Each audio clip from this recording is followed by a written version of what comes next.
कहानी की शुरुआत नौरा नाम की एक छोटी सी लड़की से होती है जो अपने पिता के साथ बर्फ से ढके ऊंचे पहाड़ों पर माउंटेन क्लाइंबिंग कर रही होती है। छोटी पर पहुंचकर उसके पिता सामने फैले विशाल पहाड़ों की ओर इशारा करते हैं और धीमी आवाज में कहते हैं कि आज भी इस दुनिया में ट्रॉल्स मौजूद हैं जो इंसानों से छुपकर इन पहाड़ों के बीच रहते हैं। नौरा को ये बात मजाक लगती है, लेकिन उसके पिता उसे वो कहानी याद दिलाते हैं जो उन्होंने कुछ समय पहले सुनाई थी। 13 ट्रॉल्स की कहानी जो एक बार जश्न में इतना डूब गए कि सूरज की रोशनी में आ गए और पल भर में पत्थर बन गए। उसके पिता कहते हैं कि वही ट्रॉल्स आज भी इन पहाड़ों में छुपे हुए हैं। नौरा यकीन नहीं करती। तब उसके पिता कहते हैं कि आंखों से नहीं, मन की आंखों से देखो। नौरा जैसे ही ध्यान लगाती है, अचानक सामने वाले पहाड़ में हलचल सी होती है। पत्थर जैसे हिलते हैं, जमीन कांपती है और नौरा डर के मारे पीछे हट जाती है। ट्रॉल्स का जिक्र पौराणिक किताबों में तो मिलता है, लेकिन अब कोई उन पर भरोसा नहीं करता। कई साल बीत जाते हैं। कहानी हमें एक टनल तक ले जाती है जहां कुछ वर्कर्स पहाड़ को काट कर रास्ता बना रहे होते हैं। आगे बढ़ने के लिए वो जोरदार ब्लास्ट करते हैं और फिर अंदर जाते हैं। तभी अंधेरे से कुछ उनकी ओर बढ़ता है। भारी कदमों की आवाज, गूंजती हुई सांसें। वर्कर्स घबराकर अपनी जान बचाते हुए भाग निकलते हैं। मामला मिलिट्री तक पहुंचता है। एक बड़ा मीटिंग रूम जहां हर कोई इस रहस्यमयी घटना का जवाब चाहता है। नौरा को वहां बुलाया जाता है। अब नौरा बड़ी हो चुकी है, एक साइंटिस्ट जो धरती पर कभी मौजूद रहे प्राचीन जीवों पर रिसर्च करती है। मीटिंग में टनल के आसपास की हेलीकॉप्टर फुटेज चलाई जाती है। ज्यादातर लोग इसे तूफान का असर मान लेते हैं, लेकिन नौरा स्क्रीन पर झुककर ध्यान से देखती है और कहती है कि ये सिर्फ तबाही नहीं है, यहाँ पैरों के निशान हैं, बेहद बड़े, ऐसे निशान जो आसमान से शूट की गई फुटेज में ही साफ दिख सकते हैं। उसकी बात पर कमरे में हंसी गूंज जाती है। तभी एक लड़की दौड़ती हुई आती है और बताती है कि टनल के अंदर से नई वीडियो फुटेज आई है। जैसे ही वीडियो चलती है, कमरे में सन्नाटा छा जाता है। अंधेरे के बीच एक विशालकाय क्रिएचर की झलक दिखती है, इतना बड़ा कि इंसान उसके सामने कुछ भी नहीं लगते। इसी दौरान कहानी हमें नदी के किनारे बने एक छोटे से घर में ले जाती है। एक बुजुर्ग कपल डाइनिंग टेबल पर बैठा खाना खा रहा होता है। बाहर उनका कुत्ता जोर जोर से भौंक रहा होता है। अचानक जमीन हिलने लगती है, दीवारें कांप उठती हैं। दोनों घबराकर तहखाने की ओर भागते हैं और दरवाजा बंद कर लेते हैं। ऊपर से भारी चीजों के टूटने कुचलने की आवाजें आती हैं। कुछ देर बाद सब शांत हो जाता है। डरते हुए वो तहखाने का ढक्कन खोलते हैं और ऊपर देखते हैं। उनका घर बुरी तरह तबाह हो चुका होता है, जैसे किसी ने उसे खिलौने की तरह तोड़ दिया हो। और यहीं से एक और भी बड़ा खतरा चुपचाप सामने आने लगता है। इस केस को समझने के लिए नौरा और उसका साथी एंड्रियास उस इलाके में भेजे जाते हैं। वहाँ उनकी मुलाकात कैप्टन से होती है, जो बताता है कि नदी पार करके कोई बेहद विशाल चीज आई थी और उसी ने बुजुर्ग कपल का घर तोड़ दिया। जमीन पर पड़े पैरों के निशान किसी आम जानवर के नहीं थे। वो इतने बड़े थे कि डर पैदा कर दें। ये निशान पूरे 3 किलोमीटर तक जाते हैं और फिर अचानक ऐसे गायब हो जाते हैं जैसे वो चीज हवा में घुल गई हो। सबसे बड़ा सवाल यही था कि अगर वो यहाँ तक आई थी तो फिर गई कहाँ।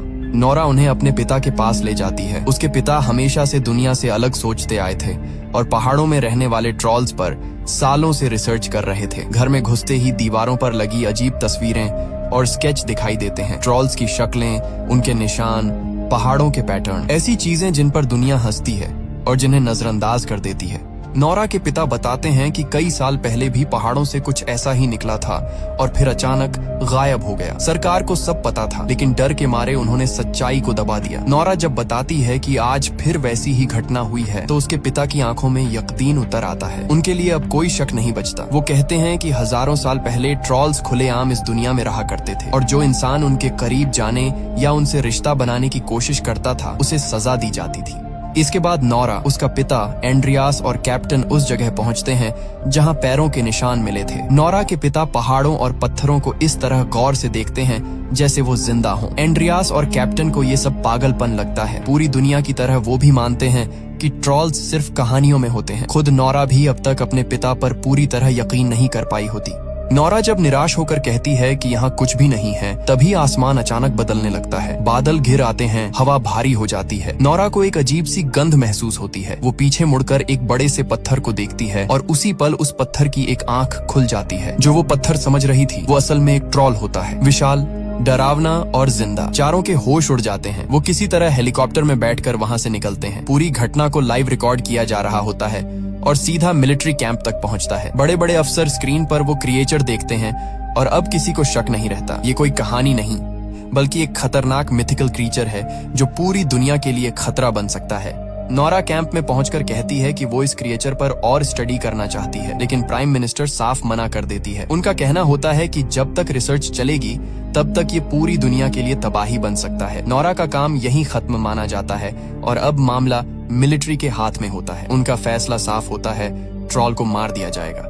कैप्टन अपनी टीम के साथ ऑपरेशन की तैयारी करता है। नोरा जिद करती है कि वो भी साथ जाएगी। इजाजत नहीं होती, फिर भी कैप्टन उसे उसके पिता और एंड्रियास को अपने साथ ले जाता है। सब उस इलाके में घात लगाकर बैठ जाते हैं जहां ट्रॉल के आने की उम्मीद होती है। कुछ ही पलों में जमीन कांपने लगती है और उनके सामने वो विशाल ट्रॉल आ खड़ा होता है। उस पर लगातार हमले किए जाते हैं। गोलियों और धमाकों से ट्रॉल भड़क उठता है। गुस्से में वो पलटकर हमला करता है। चीखें, अफरा तफरी और तबाही हर तरफ फैल जाती है। कई सैनिक मारे जाते हैं और अब हालात ऐसे हो जाते हैं कि हर कोई सिर्फ एक ही चीज चाहता है, किसी भी तरह वहां से जिंदा निकल जाना। लेकिन तभी नोरा के पिता अचानक ट्रॉल के सामने आ जाते हैं। गोलियों और धमाकों के बीच वो ऊंची आवाज में उससे कहते हैं कि शांत हो जाओ, अब कोई तुम्हें नुकसान नहीं पहुंचाएगा। हैरानी की बात ये होती है कि ट्रॉल सच में रुक जाता है। उसका गुस्सा थमने लगता है। साफ हो जाता है कि वो इंसानों की भाषा समझता है। इससे पहले कि नोरा के पिता कुछ और कह पाते, पीछे से कुछ सैनिक फिर हमला कर देते हैं। अगली ही पल ट्रॉल गुस्से से पागल हो जाता है। वो एक टैंक को अपने पैरों तले कुचल देता है और झटके में नोरा के पिता पर भी वार करता है। वो दूर जाकर गिरते हैं। ट्रॉल की आंखों में उस वक्त अजीब सा दर्द और उलझन दिखती है, जैसे वो खुद नहीं जानता कि वो क्या कर रहा है। फिर वो वहां से चला जाता है।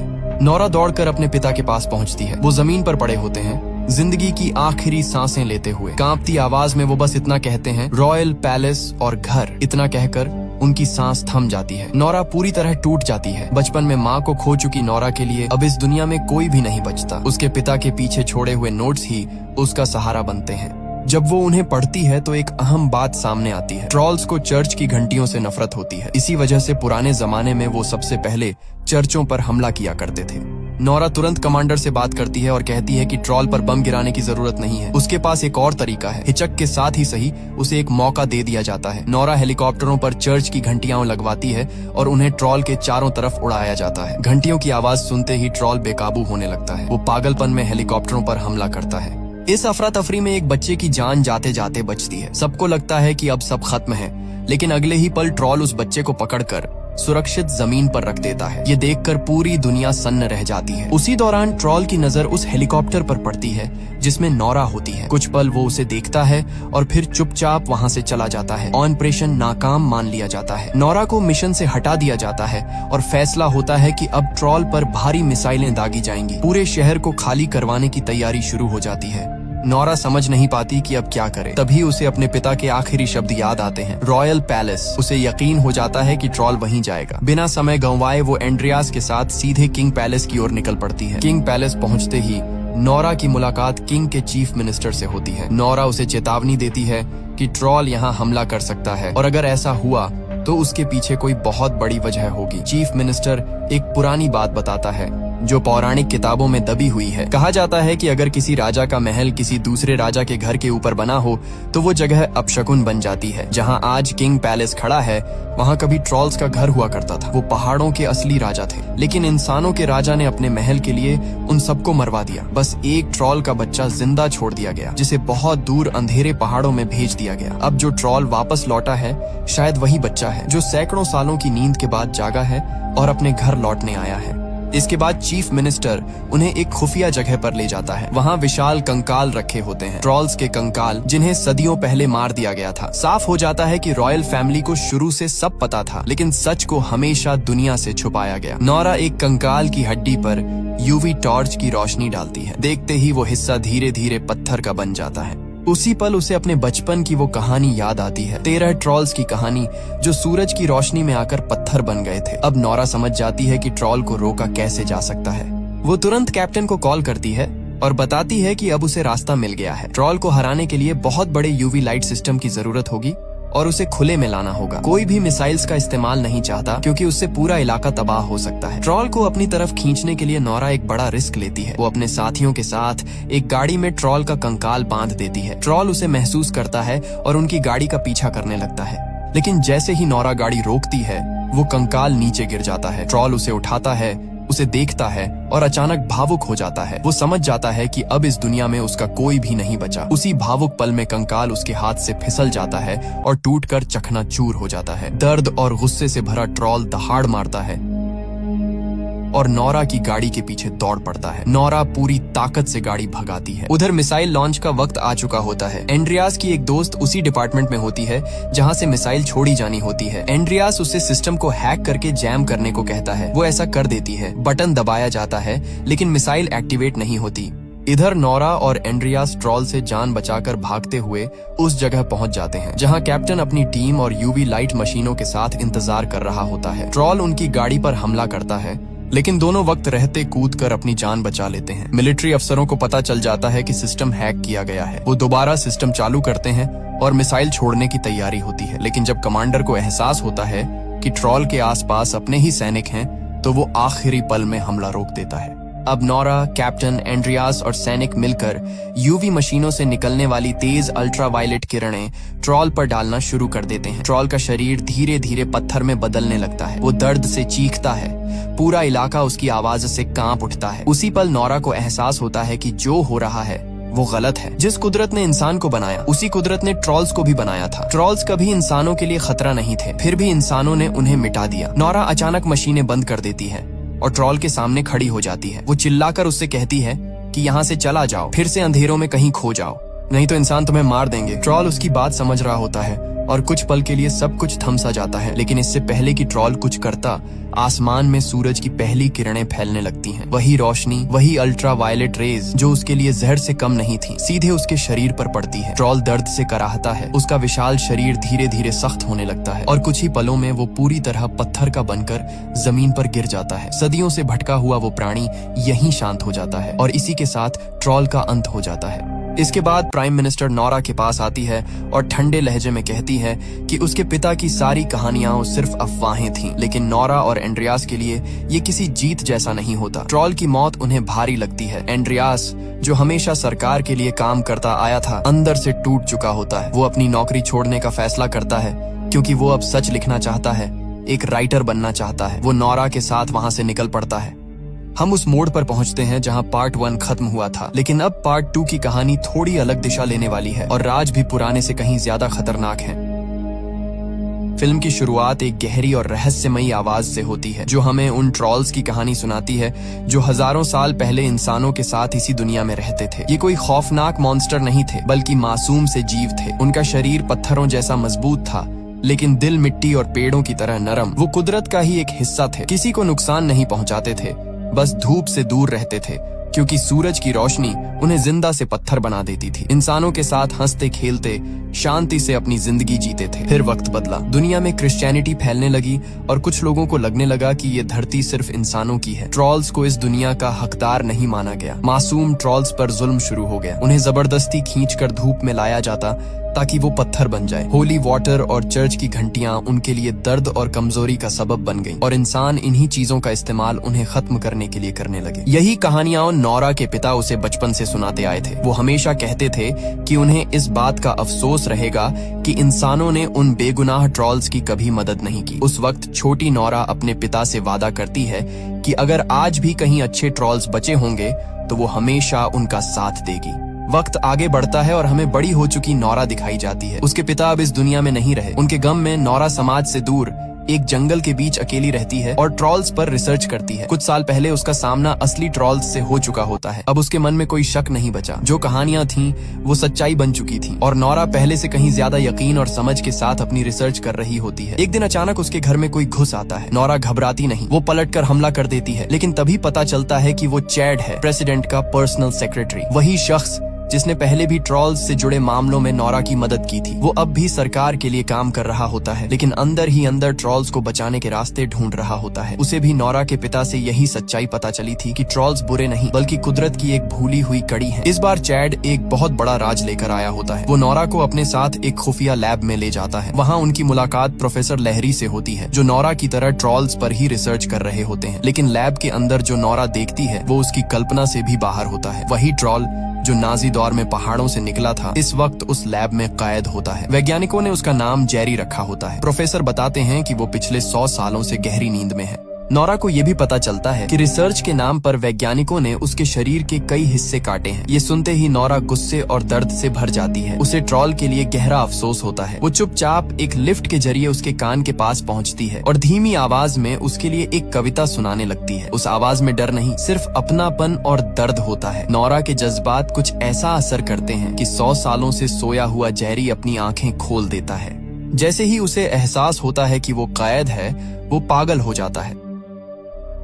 गुस्से में वो पूरी लैब को तहस नहस करने लगता है। मशीनें टूटने लगती हैं, दीवारें कांप उठती हैं। एक झटके में वो नोरा की लिफ्ट को भी दूर फेंक देता है, लेकिन लिफ्ट के मजबूत सपोर्ट्स की वजह से नोरा की जान बच जाती है। और यहीं से कहानी एक और खतरनाक मोड़ पर पहुंच जाती है। दिखाया जाता है कि जेरी अब पूरी तरह आजाद हो चुका है। उसने लैब को तोड़कर बाहर कदम रखा है और जहां भी जाता है सिर्फ तबाही छोड़ता है। उसे इस बात की परवाह नहीं कि उसके पैरों के नीचे कार है, इंसान है या किसी का घर। जो भी रास्ते में आता है वो बेरहमी से कुचलता चला जाता है। एक जगह बच्चों की पार्टी चल रही होती है। हंसी, म्यूजिक और रोशनी के बीच अचानक छत टूटती है। अगले ही पल जेरी वहां पहुंच जाता है और बच्चों को पकड़कर खाने लगता है। साफ हो जाता है कि ये ट्रॉल पहले वाले ट्रॉल्स जैसा मासूम नहीं है। ये सच बहुत जल्दी नोरा और उसकी टीम के सामने आ जाता है। अब इसे रोकना जरूरी हो जाता है, चाहे जैसे भी हो।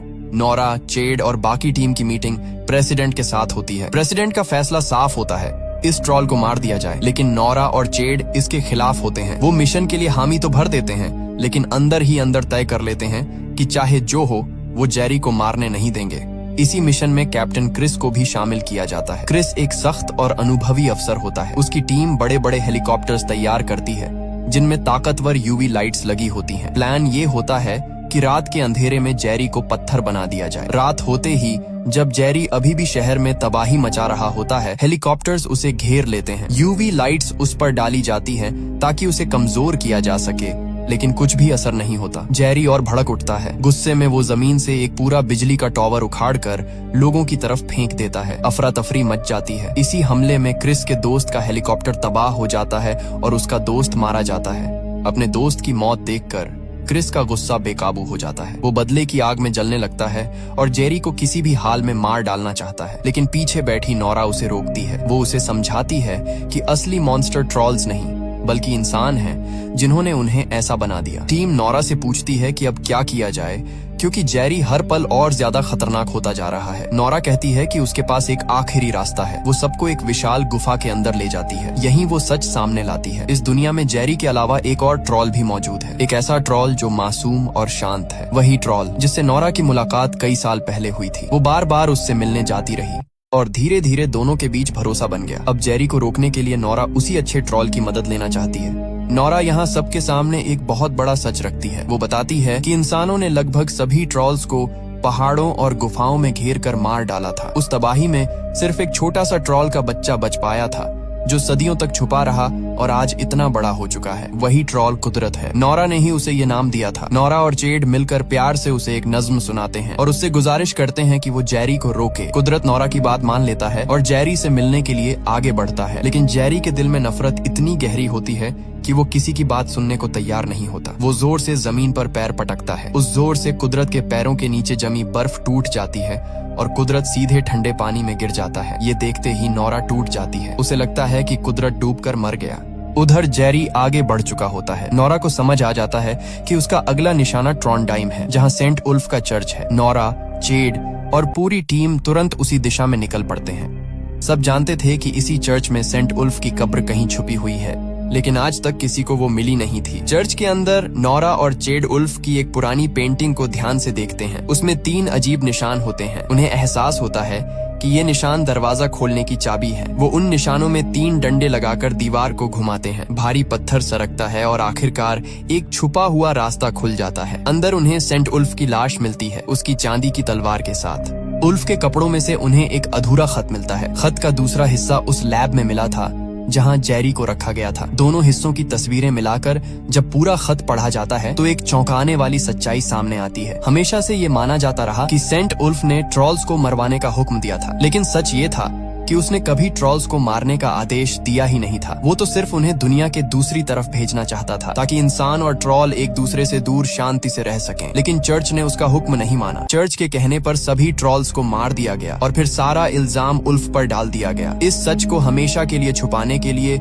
आखिरकार उल्फ को भी मरवा दिया गया और उसकी कब्र को इतनी चालाकी से छुपाया गया कि कोई उसे ढूंढ न सके। नोरा को अब साफ समझ आ जाता है कि जेरी अपने मरे हुए साथी ट्रॉल्स का बदला लेने के लिए ही ट्रॉनहाइम की ओर बढ़ रहा था। उसे रोकने का रास्ता नोरा के पिता की रिसर्च में छुपा था। वहाँ लिखा था कि ट्रॉल को असल में होली वाटर ही कमजोर कर सकता है। और हैरानी की बात ये थी कि उसी चर्च के नीचे होली वाटर की एक विशाल झील मौजूद थी। नोरा और उसकी टीम लोगों और मिलिट्री की मदद से होली वाटर से बने कई हथियार तैयार करती है।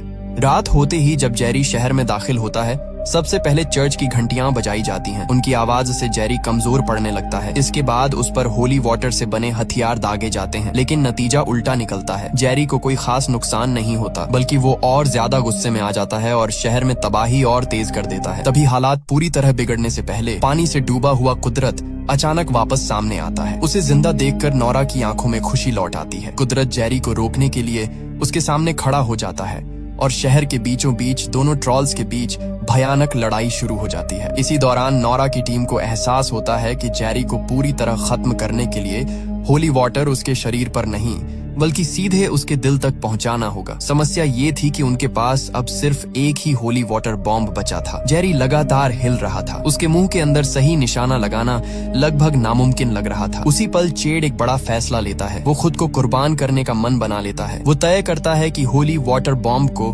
खुद जेरी के मुंह के अंदर लेकर कूदेगा। कोई भी इस फैसले से खुश नहीं होता, लेकिन सब जानते थे कि इंसानों को बचाने का यही आखिरी रास्ता है। चेड और कैप्टन क्रिस हेलीकॉप्टर से जेरी के मुंह के पास पहुंचते हैं। पहली कोशिश नाकाम रहती है। हालात और खराब हो जाते हैं। तभी चेड अपनी पत्नी को कॉल करता है। कांपती आवाज में आखिरी अलविदा कहता है और ये भी कहता है कि उनके बच्चे को बता देना उसका पापा उसे बहुत प्यार करता था। कॉल खत्म करते ही चेड होली वाटर बॉम्ब लेकर सीधे हेलीकॉप्टर से जेरी के मुंह में छलांग लगा देता है। जोरदार धमाका होता है। रोशनी जेरी के सीने के अंदर तक फैल जाती है। उसका शरीर अंदर से टूटने लगता है। उसी पल कुदरत पीछे से अपना हाथ जेरी के सीने में डालता है और उसका दिल निकालकर दूर फेंक देता है। जेरी वहीं गिर पड़ता है। लड़ाई खत्म हो जाती है। इंसान जीत जाते हैं, लेकिन इस जीत की कीमत बहुत भारी होती है। नोरा और पूरी टीम चेड की मौत से टूट जाती है। फिर भी एक सच्चाई सबके सामने होती है। इंसानियत बच चुकी थी। पोस्ट क्रेडिट सीन में कुछ महीनों बाद का वक्त दिखाया जाता है। चेड की पत्नी के घर एक बेटे का जन्म होता है। नोरा के घर पूरी टीम छुट्टियां मनाने आती है। अचानक जमीन हिलने लगती है। नोरा बाहर निकलती है तो देखती है कि कुदरत उसके घर के पास खड़ा है। अब इंसानों को कुदरत की सच्चाई पता चल चुकी होती है। वो इंसानों का दुश्मन नहीं बल्कि उनका रक्षक है। इसलिए अब वो छुप कर नहीं, खुले में सुकून से रहता है। सीधे शब्दों में कहें तो इंसानों और ट्रॉल्स के बीच दोबारा दोस्ती हो चुकी होती है। ये दोस्ती कब तक कायम रहेगी ये कोई नहीं जानता, क्योंकि आखिरी सीन में दिखाया जाता है कि एक प्रोफेसर अब भी एक छोटे से ट्रॉल को अपनी खुफिया लैब में कैद करके रखे हुए है, जो धीरे धीरे बड़ा हो रहा है। उसके साथ आगे क्या होगा इसका जवाब अधूरा छोड़ दिया जाता है और उसी छोटे ट्रॉल की आंखों पर कैमरा टिकते ही ये कहानी यहीं खत्म हो जाती है।